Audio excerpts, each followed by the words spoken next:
Just to check, are you guys seeing that presented view of this PDF? Is that looking all right? Yes. Great, thanks. Yeah, so thanks again for having me, and thanks for the introduction. Yeah, so again, this is some work that I did while I was a graduate student at the University of Colorado in Boulder, just up the way from you all. And you know, this work was really kind of driven by an interest in understanding the ways that things like plumage coloration or adaptation to really kind of find local environments can have an influence on genetic differences between species or populations. So the first half of this talk, I'll share some of the work that we did on rosy finches, and super cool to hear that you guys have a field trip coming up to go see some. Hopefully you feel a little inspired to go track them down after this talk. And then the second half of the talk, I'll share a little bit of the work that we've done on redpolls also. Let's see here. So rosy finches include 3 species in North America. And these species are primarily differentiated by these really kind of discrete and patch-based plumage differences.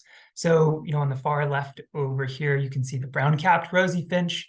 In the middle is the gray-crowned rosy finch, and these two look pretty similar in that they're both kind of brown-bodied birds with these pinkish feathers on them. But you can see that the gray-crowned rosy finch, of course, have these patches of gray on the head.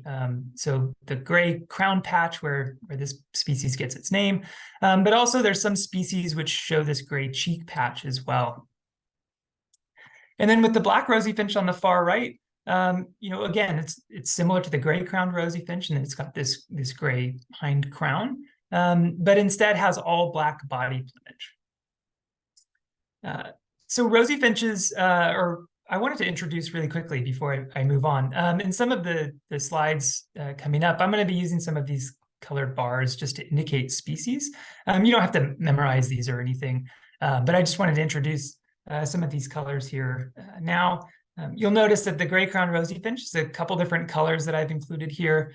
And this is to help kind of further describe some of the subspecies within gray-crowned. So gray-crowned rosy finches include 6 subspecies. And you'll notice there's only 5 colors here. So for a lot of the analyses, we were not able to include birds from Oregon. This is the Willowa region of Oregon and the Willowa subspecies. But we have since started some work on Willowa rosy finches with some collaborators that were able to start in on a project looking at those birds.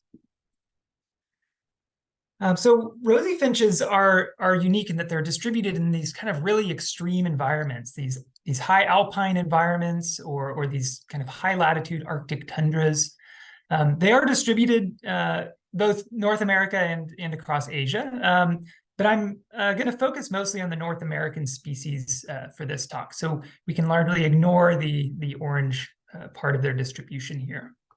But just to the right, you can see there's 2 subspecies of gray-crowned rosy finch that are distributed across the Pribilof and the Aleutian Islands off the coast of Alaska. So that's these blue and red distributions here.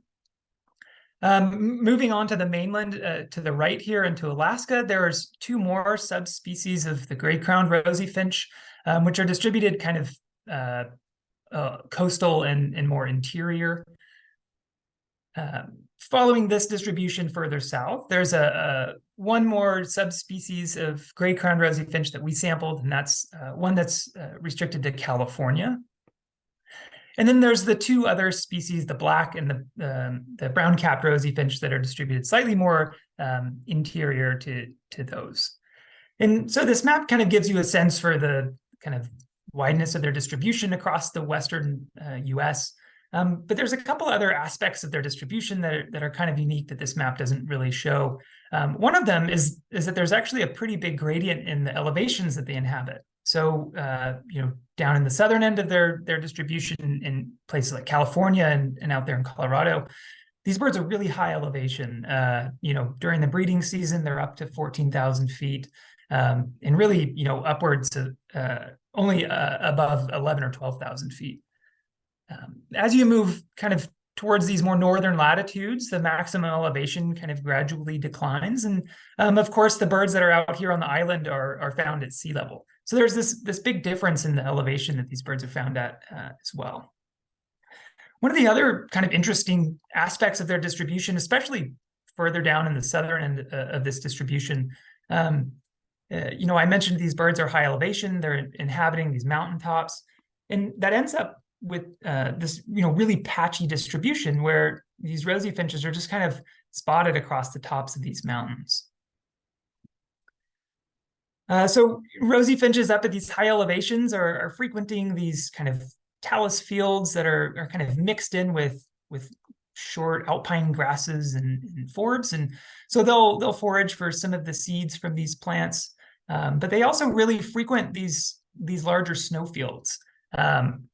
And they'll, kind of hop along the edges of these snowfields where they'll pick off insects that have kind of, been blown up and frozen and landed on these snowfields.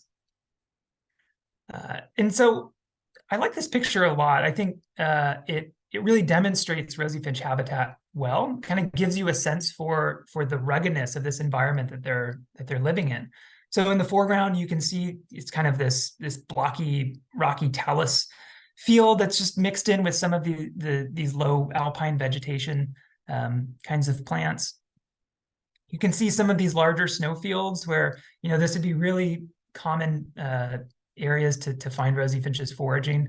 I'll mention this is the Bitterroot Mountains in Montana.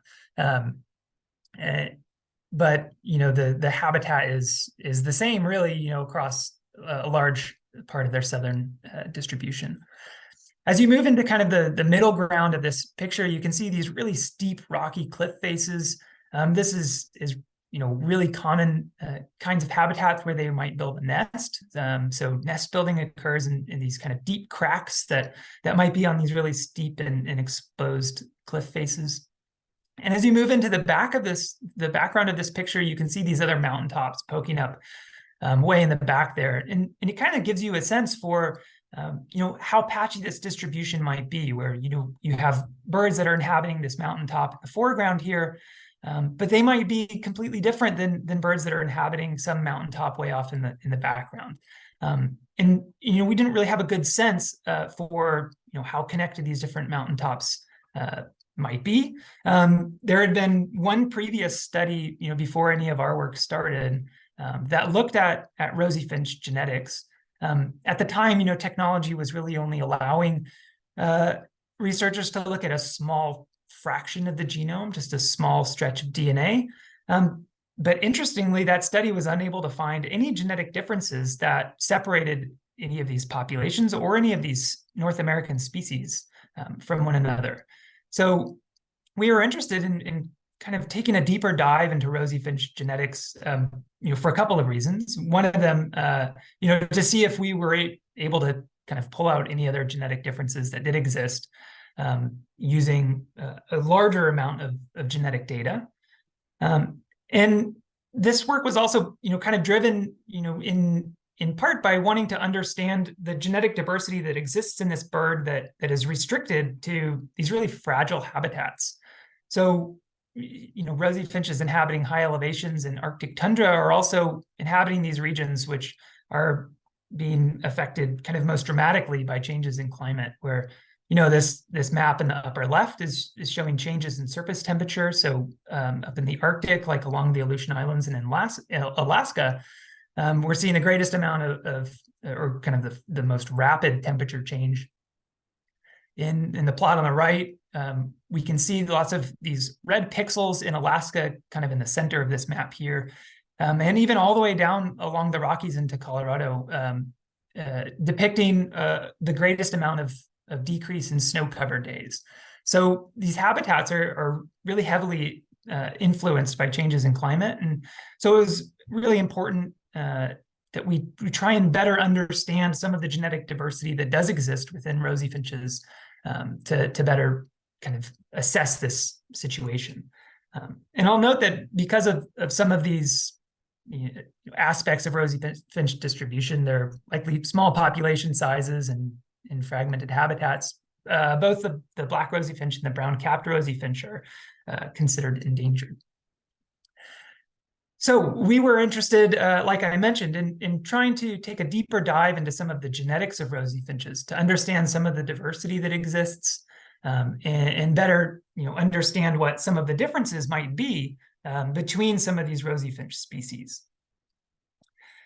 So one of the kind of first challenges is when you start to have access to so much data, like entire genomes, it becomes challenging just to try and view some of the differences.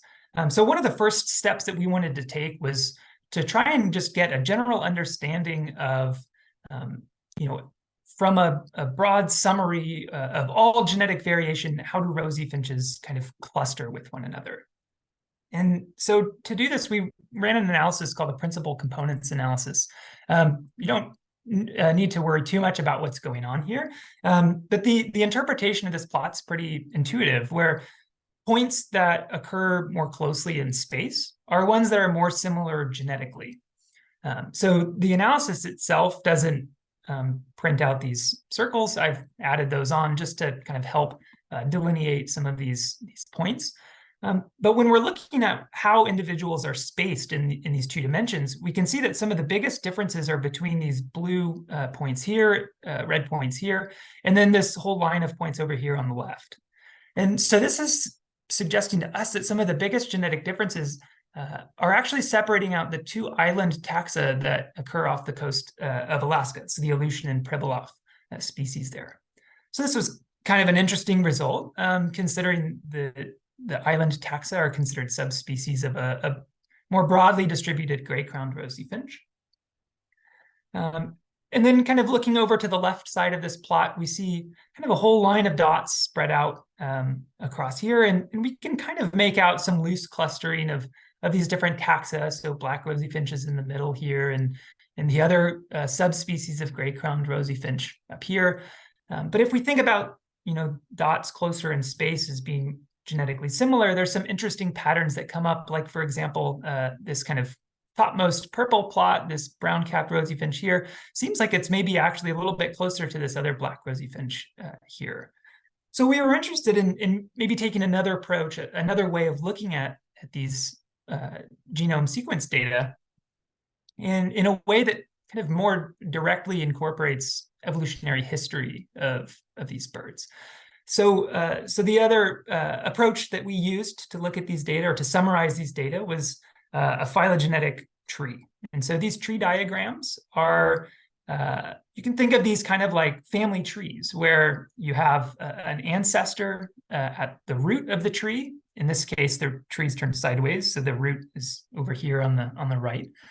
So you have an ancestor on one side, and all of these branches that come down from it are the descendants, the descendant lineages from that ancestor. As you move from the root of the tree up to the tips or the leaves of the tree, you're moving forward in time.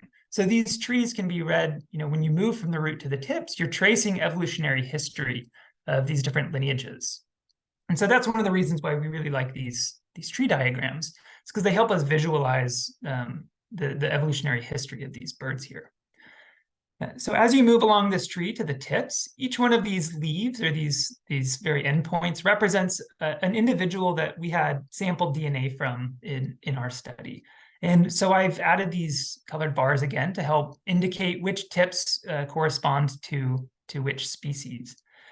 And when we're looking at this tree, one of the things that we can sort of recognize is that for many of the taxa, the tips are all kind of getting joined back to a single point, to the exclusion of other taxa. So for example, this group down here on the bottom of the tree, this is all of the brown-capped rosy finches.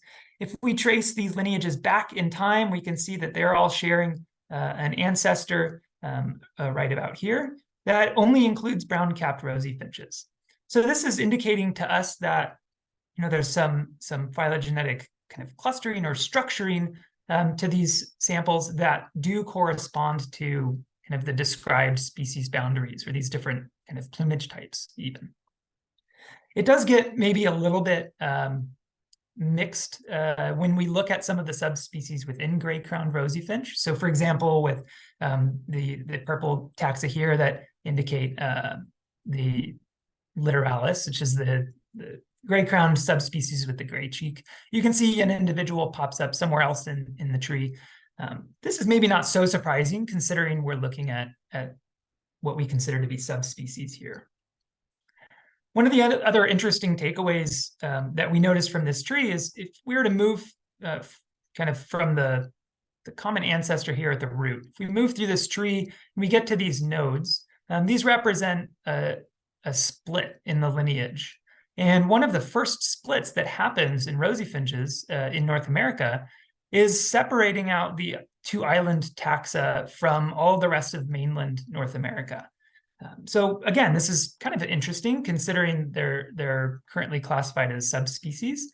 But this does agree with what we see over here in the principal components analysis, where they're kind of the most separated in physical space.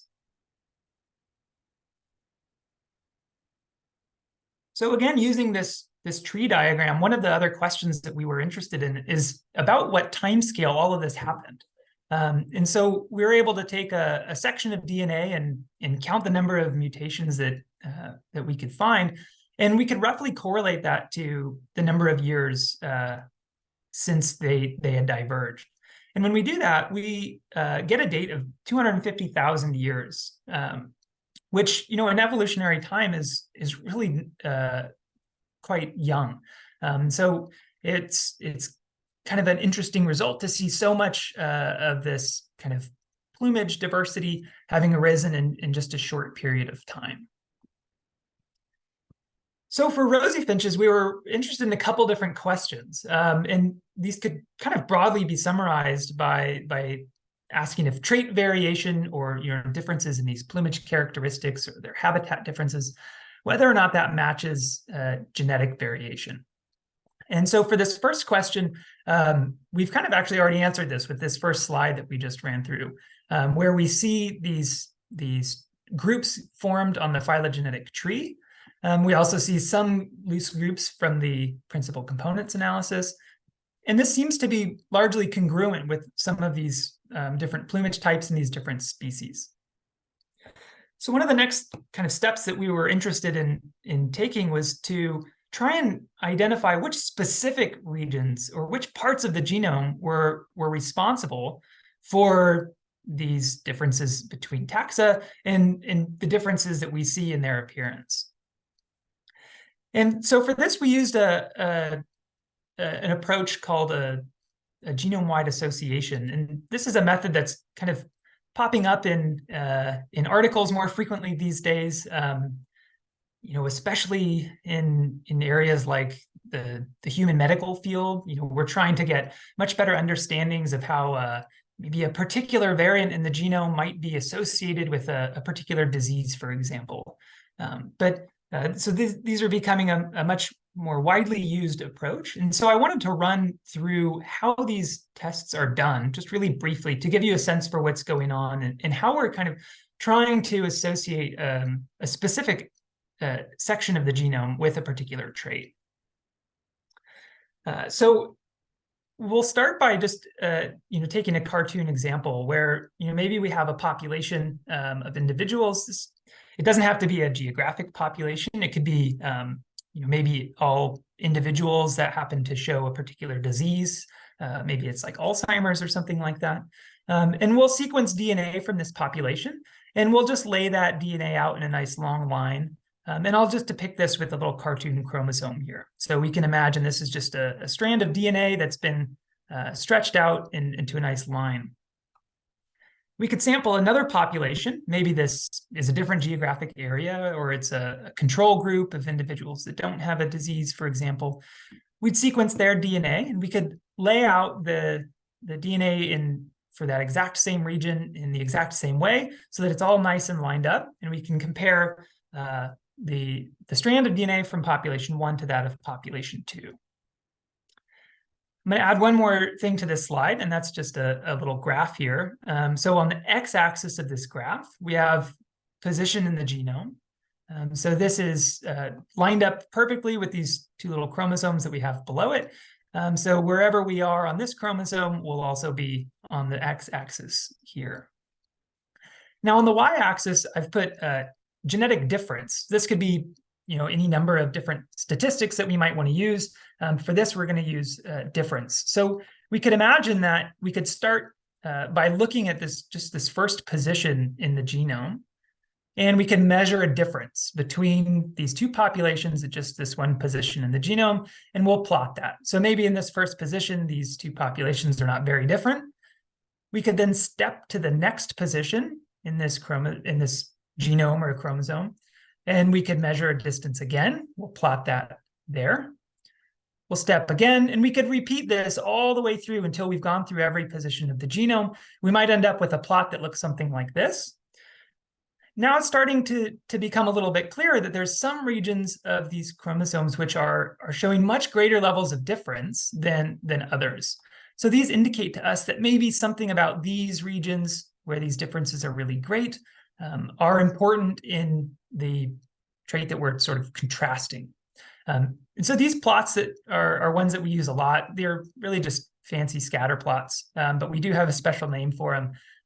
We call these Manhattan plots, and that's because as you kind of move along here, these sort of look like tall buildings of a Manhattan skyline. So when we're looking for differences in the genome that are responsible or associated with a particular trait, we'll look for these peaks, these tall buildings here. Now, of course, we want to make this relevant to rosy finches. So the first thing we'll change is instead of just looking for a broad trait, I'm going to say, let's look for differences that are related to plumage color. And then maybe for population 1, we'll have rosy finches with a gray crown, but not a cheek. And then population 2, maybe individuals with a gray crown, as well as a gray cheek. So now what this would tell us is, looking at our plot, maybe these regions of the greatest difference are specific regions of the genome that have some influence or some association with gray cheek, since that's the trait that's differing between these two populations. So we did these types of analyses for all the different comparisons of plumage color that we could find, and we ended up with 6 of these association peaks, or 6 of these tall buildings. I'm going to show you just a couple. I won't run through all of them, but the first one was a comparison of cheek color, just like I laid out in the example. And this is our actual Manhattan plot that we got from that result. You'll notice a few things are different. One, there's really densely packed dots here on the bottom, so much so that it looks solid, but these are individual points. It's just there's lots of overlap, trying to fit millions of points into a small space. The second is the color changes between black and gray, and this just denotes that we're changing from one chromosome to the next. So this just helps us kind of view different parts of the genome broadly. The last difference is I've colored some of these points in orange, and these are points that are different enough that we consider them to be significantly different. So they have passed some thresholds that we've set, and so they are a significant difference that we might be able to look at to see if there's if that region is responsible for color differences in the cheek here. So of course, looking at this plot broadly, there's 2 regions which are much more different than in the others. There are a nice kind of tall peak here. This is forming a nice building on our skyline. And so we can kind of zoom into this region, and we can look specifically at what DNA content, or what, are there any genes close by that might be related to this particular trait. And when we look at this first peak here, we see that the variation that exists is right near this gene called endothelin 3. Of course, I don't expect you to have recognized this gene, but what we did is we can look in the literature for other studies which have studied this gene. And what we see is a lot of differences that are related to melanin pigment. So in birds, just like in humans, melanin is related to coloration, these kind of blacks, browns, and dark grays. When this gene underwent a duplication in chickens, it resulted in these completely black chickens, both inside and out, surprisingly. When we look at less extreme differences in this gene, so not a full duplication, but maybe just some mutation, there's some differences that show in mice where you see kind of these patchy, dark regions of their coat.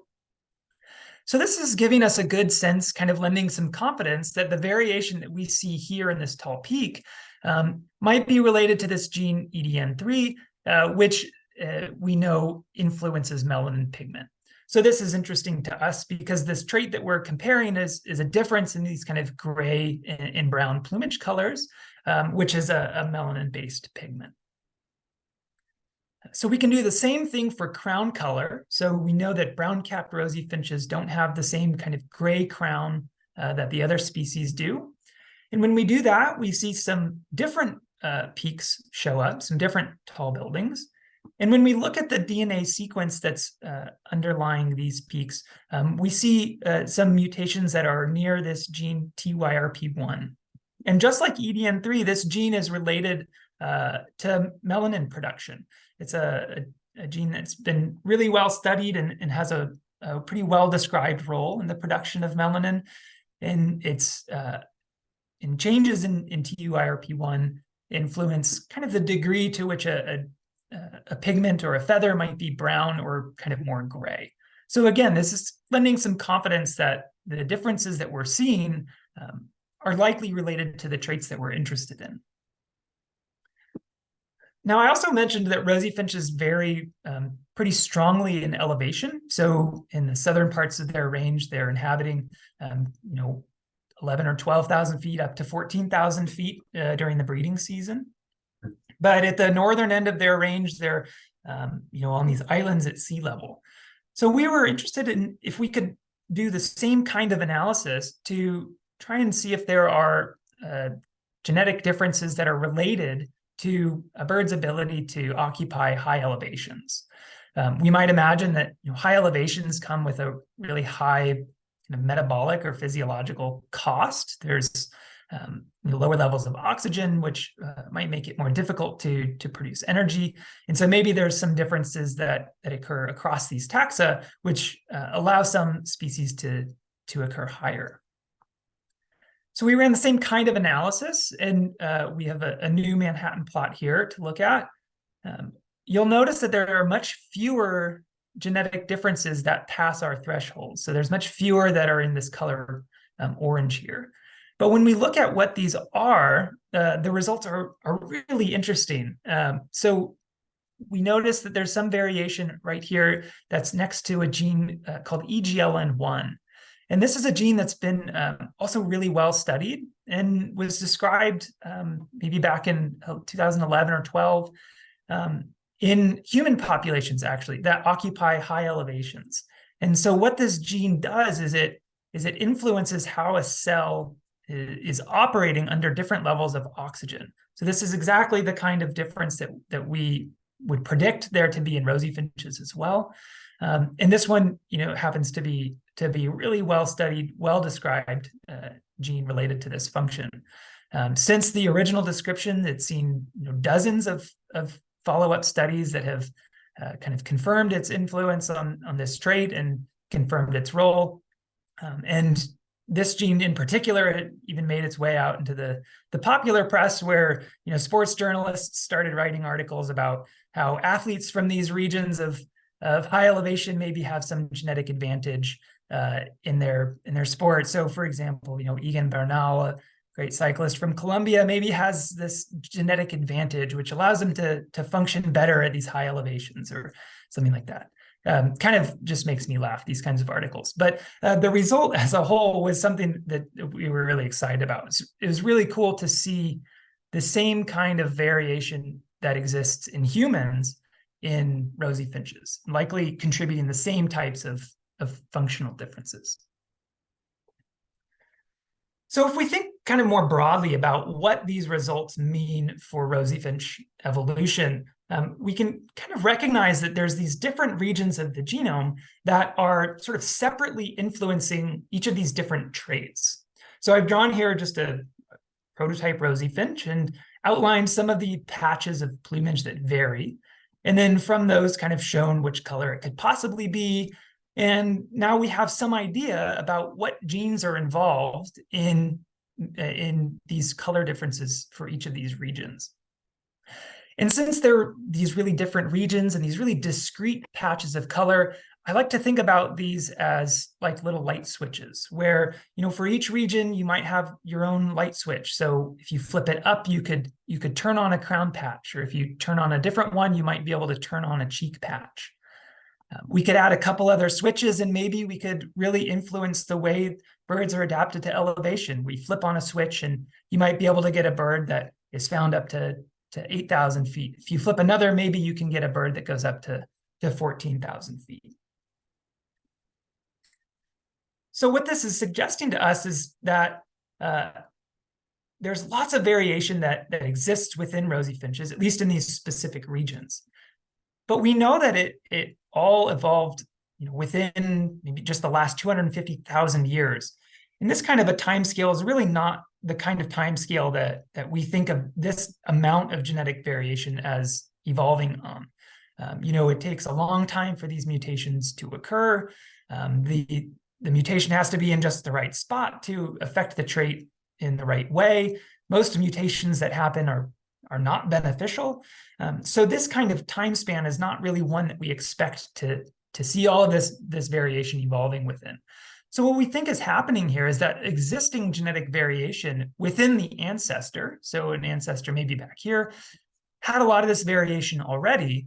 And as rosy finches evolved, this variation kind of got separated among different groups, and we started to see the formation of the species that we recognize today. So back in the ancestor here, we might have all of these different light switches. Maybe they're all turned on, or maybe some individuals have all of them, and some individuals maybe have just a few. But as these birds evolve, the different combinations of these light switches are flipped, and we see the different combinations both of plumage coloration and elevation in rosy finches.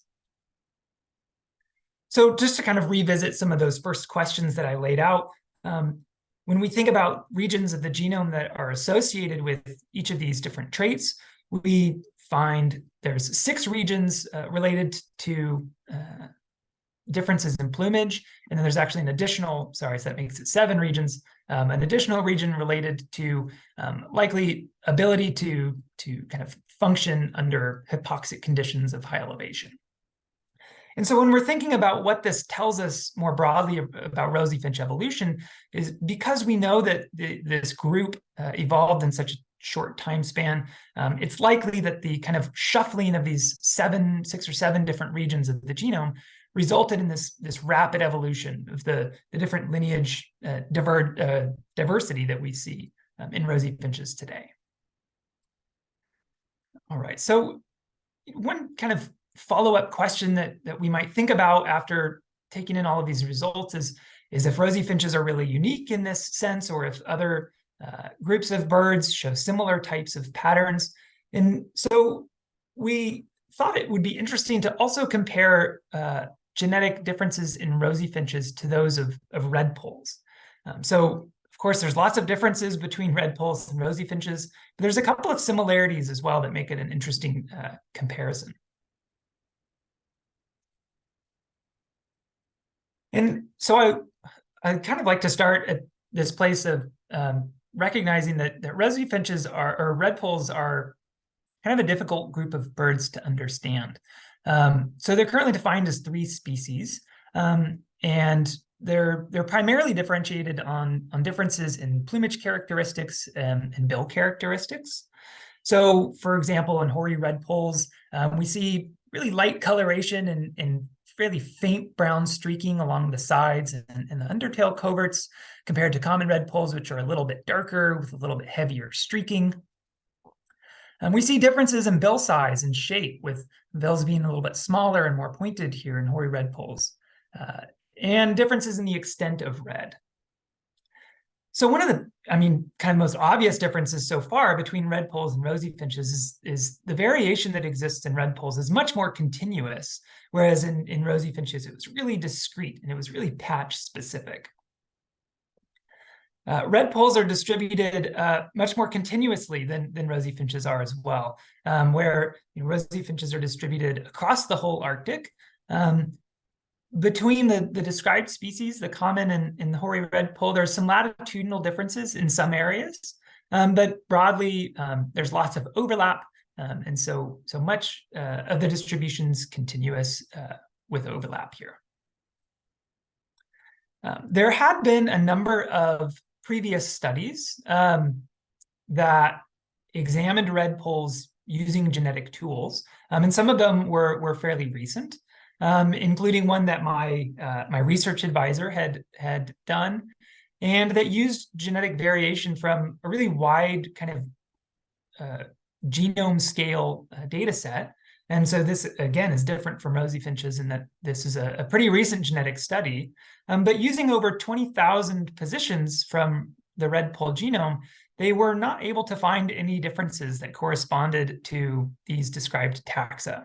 So the type of plot that I'm showing here is, like PCA, we're looking for clustering.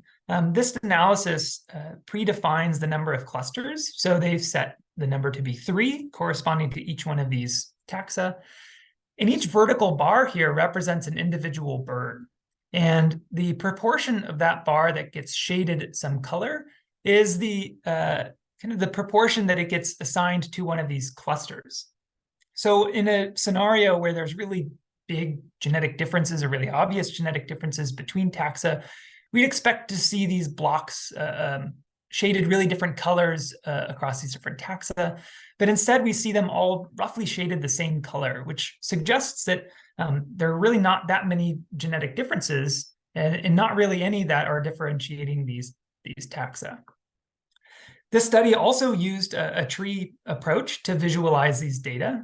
This type of tree is a little bit different than the one I showed before, but it has multiple lines to show uncertainty in how the kind of branching of these lineages exists or occurred throughout their evolutionary history. And you can see we really can't make out any pattern that connects 2 of these species together more recently than a third, suggesting that there's really a lot of uncertainty here and kind of an inability to construct a good tree out of this. So just like with rosy finches, we were interested in if maybe there was some variation that we were missing. Even though this study used 20,000 sites from across the genome, if we were to use all of the sites from across the genome, maybe there would be some previous unknown or undiscovered genetic differences that helped us better understand these taxa. So we had kind of a similar set of 3 questions that we wanted to answer for redpolls. One of them was whether or not whole genome data agreed with previous genetic studies. The second was if we could determine any genetic variation that was associated with these plumage color and bill differences. And then, just like our other questions, what can we learn about the evolution of these birds? So we were able to sequence over 70 of these redpolls from across their distribution. So I'm showing hoary redpolls here in blue, common redpolls in gold, and the cabaret lesser redpoll in this kind of teal color. So we were able to get samples from a wide range from throughout their distribution for all of these taxa. And we, just like with the previous study that had been done, we wanted to try and replicate their clustering analysis. And when we did, we similarly failed to find any strong clustering that corresponded with species description or geography. But we did see a little bit of a signal that was kind of an interesting result for us to try and make sense of. So if I run the same type of analysis they did before, again, where vertical bars represent a single individual, and the amount of that bar that's shaded is their assignment to a particular cluster, we do see that there are 2 different clusters that are kind of emerging, but this isn't really perfectly aligned with taxonomy. You can see there's a couple of individuals here of common redpoll that are getting assigned to this lighter colored gray group, and then similarly a couple individuals of hoary redpoll that are getting assigned to this darker gray group. If I add a third cluster to try and account for the fact that there's 3 species, we see that it's really not actually doing anything for us. And every individual is getting assigned kind of equally to this third cluster. If we look at these same genetic data using another principal components analysis, where clustering in physical space is, again, kind of more similar genetically, we can kind of make out some visual clusters that are forming here, maybe 5 different clusters. But no single cluster here is kind of entirely encompassing a single species. A lot of these clusters have multiple species included in them. And I haven't shown it on this plot, but this also isn't geography. So if we look at New York, for example, there's birds in all 3 of these top clusters here from New York. There's, Greenland is in multiple clusters, for example. And so we weren't really too sure initially what was driving this clustering pattern. So we tried taking a look at these same data, but instead looked at just genetic differences that were really different, that showed a lot of variation within these taxa. And it kind of solidified these patterns a little bit more. So it kind of better defined these clusters of the PCA here. And it allowed us to start thinking about kind of follow-up questions to try and investigate maybe what differences were driving these patterns, since we know it's not geography and it doesn't seem to be taxonomy either. So in revisiting that first question, if genetic variation agreed with previous genetic studies, it mostly did, in that we still kind of failed to find anything that really strongly differentiated these taxa genetically, but we do have this kind of extra resolution kind of pointing towards some sort of clustering going on here. So the next question then is, what is the genetic variation that does exist, and is that in any way associated with these differences in plumage and bill? So one of the ways that we tried to get at this question was by taking a look at this PCA. We thought maybe we could compare all of the individuals in this cluster as kind of being one population, and all of the individuals in this far right cluster as being a different population. And we could, just like we made our other Manhattan plots, we could calculate genetic difference between these 2 groups and see, how difference is kind of distributed across the genome. And so when we compare these 2 groups and we generate our plot, you can see that this plot's differing from our other plots in one kind of very obvious way. Well, one, most of the genome is showing really no differences at all. It's very low across the entire genome. And the obvious exception is this really large region here. But instead of being just kind of one narrow, tall peak here, it's a really wide section of, almost half a chromosome. And that's showing these really big differences. So if we zoom in a little bit on just this chromosome here, and we kind of take a closer look at what we see, we can actually pick out pretty hard boundaries where all of a sudden differences are really big. So it goes from being no different at all. Now, all of a sudden, this section of the chromosome, there's a huge amount of difference. And then all of a sudden it stops. And so there's these really abrupt boundaries. And what this pattern is sort of suggestive of, or what it's indicating, is that of what we call chromosomal inversion. And so I'm going to pull back up this cartoon chromosome again. And we can kind of think about zooming in on one particular region of this chromosome. Maybe there's a set of genes, and we'll kind of depict the order of those genes as being red to blue. So that's some order of some set of genes. So when a chromosomal inversion happens, this entire region just gets flipped. So now the order of the genes is blue to red instead of red to blue. So all of the genes are still there, all the content is still there, and everything's still getting made, but the order of it gets reversed. So if I call this top one A and this bottom one B, if we look at that PCA again, what we're seeing are actually 3 clusters that correspond to the 3 possible combinations of A and B. So just like humans, birds have 2 copies of DNA. And so there can be 3 possible combinations here. And that's what's separating out these 3 groups in our PCA here. It's the combination of the type of this inversion that each of these individuals possesses. So if we were to zoom in on this region, what would we find in it? What are the genes that are contained within this region, and how might those be influencing redpoll evolution? Well, when we look here, what we see are a number of genes that we think do have some good evidence is likely influencing appearance.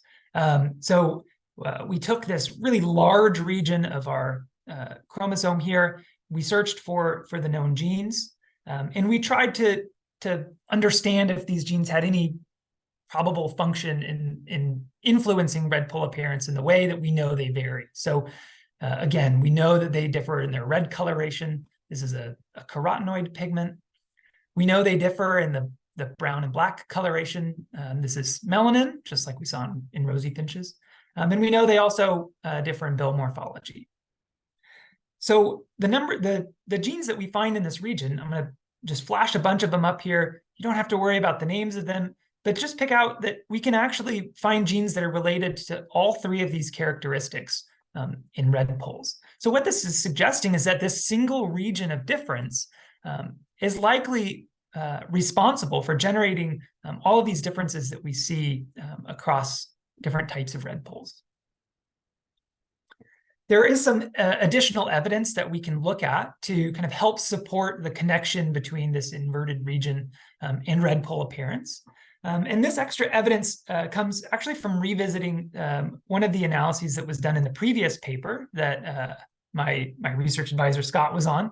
One of the things they measured was not just hard genetic differences, but actually the frequency that each of these genes was getting read, or how frequently it was getting expressed. And so this plot here is just like a PCA, except instead of genetic similarity, it's similarity in how genes are getting expressed. So for example, this cluster of individuals up here in the upper right are all individuals that are expressing their genes in a really similar amount, or a really similar way. So all I've added to this plot is just some colors to these points that represent the combination of inversion types that these individuals possess. So down here in the bottom left are two individuals that, based on their kind of gene expression, show a more hoary-like appearance. It's paler and a little bit less red. And they both have two copies of this B inversion type. If we look at the upper right part of this plot, we see a cluster of individuals that are expressing genes more like common redpolls. And they have two A copies of this inversion type. We did only manage to capture one individual which had a combination of the two types. It did fall out somewhat intermediate. Of course, this plot isn't perfect. There's an AA individual here in the middle also, but there's only a handful of individuals that we've been able to look at, and broadly, this pattern is at least somewhat supportive of the relationship between this inversion type and the differences that we see in their appearance. We can also look at the frequency of each inversion type across different latitudes. And we see that as you move upward in latitude, so does the frequency of this B inversion type. Now, this is likely not very surprising, given we just pointed out that this B type was kind of found in these more hoary-like birds, and we know hoary redpolls are slightly more northernly distributed. So likely not too surprising to see this difference here, but it, again, is kind of supporting the correlation between this particular genetic region and appearance. So in kind of returning to this second question, it seems like this inversion on what turns out to be kind of avian chromosome number 1, it contains genes that seem like it influences plumage color and bill morphology. And so the last question then is to try and think about, what does it mean that all of these genes that influence appearance are all connected in this one region? What does this mean about the evolution of redpolls? And one of the other results that we find is that there's strong genetic signals that suggest that gene flow or connectivity across different redpoll types is pretty common. One of the ways that we recognize this is if we look at our PCA again, these are our different inversion combination types. there's a number of individuals that fall out in the middle here. And so these are individuals that have both an A and a B type of this inversion. And this wasn't, one or two individuals, but it was actually about, 10 or so percent of our samples falling out in the middle here. So this is unlikely to be just a random chance that we got individuals with these mixed types, but suggests that maybe this kind of connectivity across types or gene flow across types is somewhat common. And if we do look at this Manhattan plot, again, if we ignore this one region that's really different, this is our inversion here, we notice that the rest of the genome is really low. And so this kind of a pattern is really common when there's lots of exchange happening of genetic information, lots of gene flow happening, resulting in the entire rest of the genome being really similar, so no differences here.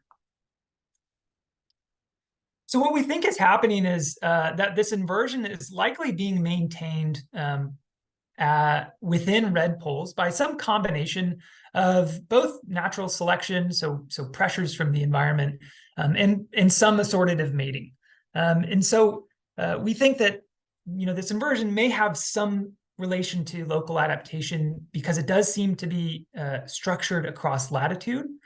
There's some hypotheses about melanin, being more common towards the equator rather than at higher latitudes. I think some of the main hypotheses here relate to melanin adding extra structure and strength to the feathers, and so it might make them more resistant to parasites or something like that. But we do know that these species overlap quite a bit, and so it's not super clear if that would be kind of the best hypothesis, or if maybe there's perhaps some small differences in diet that Bill is being influenced by, and these other coloration genes just happen to be physically connected to that same Bill gene. So this is still a little bit uncertain. I think it would take some really strong field experiments to tease out some of these differences, but we think that there is something related to the environment that's kind of keeping these inversion types spread across latitude. But since we do see a lot of gene flow and we see many birds with a combination of both A and B types here, it's not suggesting that this inversion has having any influence on reproduction. So having a combination of both inversion types doesn't really seem to be resulting in poor reproduction. And so as a result, it doesn't seem to be influencing the divergence of these two groups at all. Instead, it seems like it's being maintained and kind of balanced within this population. So in kind of revisiting this third question, we see that this inversion type, it likely relates to local adaptation in some way, but likely not reproductive isolation or reproductive success or any kind of lineage divergence. So I want to wrap up and just say a quick thanks to all of the folks who collaborated on these projects with me. There were lots of folks, both close by and here in Colorado, but also overseas, and really helped make this research happen. So I want to say a big thanks to all of them.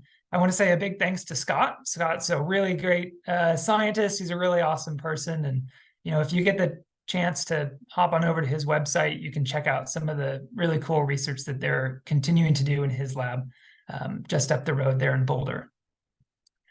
So I'm going to leave with just a kind of one sentence summary of each half of this talk. And then just want to say one last time, a big thanks to all of you for the invitation to come talk. It's been really great. Thanks.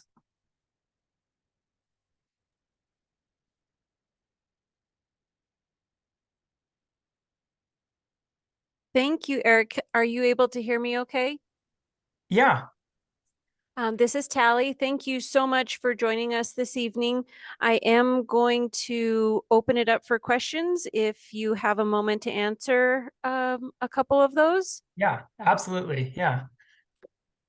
We have a couple here in the room, and then I'll check the chat in just a second. So I'm going to, Sure. We have a mic that we're walking around the room, so I'm going to hand that off.